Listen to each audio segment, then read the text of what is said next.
அரசாங்கம் பொய்களை கூறி மக்களை ஏமாற்றிவிட்டது. நாமல் ராஜபக்ஷ காட்டம். ஸ்ரீலங்கா பொதுஜன பெரமுனவின் மறுசீரமைப்பு நடவடிக்கைகளில் ஒரு கட்டமாக மாவட்ட அமைப்பாளர்களை நியமிக்கும் நிகழ்வில் கலந்து கொண்டு உரையாற்றிய நாடாளுமன்ற உறுப்பினர் நாமல் ராஜபக்ஷ தற்போதைய அரசாங்கம் நாட்டு மக்களுக்கு அடுக்கடுக்கான பொய்களை கூறி அதிகாரத்தை கைப்பற்றியுள்ளதாக கடுமையாக சாடினார். අපි පළවෙනිම දේ තමයි පක්ෂයක් විදිහට ශක්තිමත් ගම්මට්ටම තුළ ගොඩනගෙන එක. ඒ වගේම තමයි අද ආණ්ඩුව අසීමිත බොරු කියලා ජනතාව රවට්ටලා තියෙනවා. ඉතින් රවට්ටිච්ච ජනතාවට යථාර්ථය පහදලා දීලා මම හිතන්නේ පක්ෂයේ ප්‍රතිපත්ති මාලාව අපේ මූලික කාර්යපද්ධතියත් එක්ක අපි ඉදිරියට යන්න ඕනේ. ඒ අනුව අපි හැමදාම මොන අභියෝගය ආවත් අපි ගම්වල දේශපාලනය කරපු අය.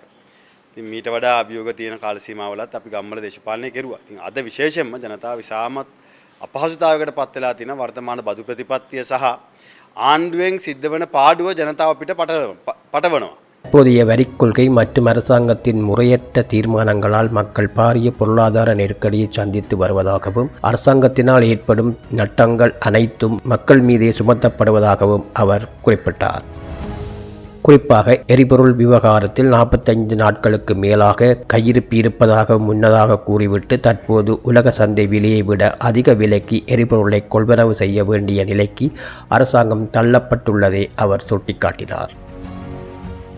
முன்னைய ஆட்சியின் போது ட்ரில்லியன் கணக்கில் பணம் இருப்பதாக கூறியவர்கள் இன்று அது குறித்து பேசுவதே இல்லை எனவும் அவர் விமர்சித்தார்.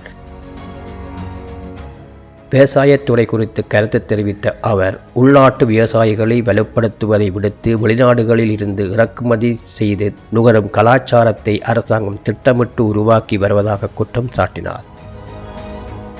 இதன் காரணமாக கிராமப்புறங்களில் உரத்தட்டுப்பாடு மற்றும் உணவு பாதுகாப்பு தொடர்பான அச்சம் ஏற்பட்டுள்ளதாகவும் அரசாங்கம் இதற்கு பொறுப்பு கூற வேண்டும் எனவும் அவர் வலியுறுத்தினார். ஒரு அணியாக செயற்பட்டு நாட்டுக்காக வேலை செய்ய வேண்டிய அரசாங்கம் பழைய அணிகளை குற்றம் சுமத்தி தனது தோல்விகளை மறைக்க முயலக்கூடாது எனவும் அவர் அறிவுறுத்தினார்.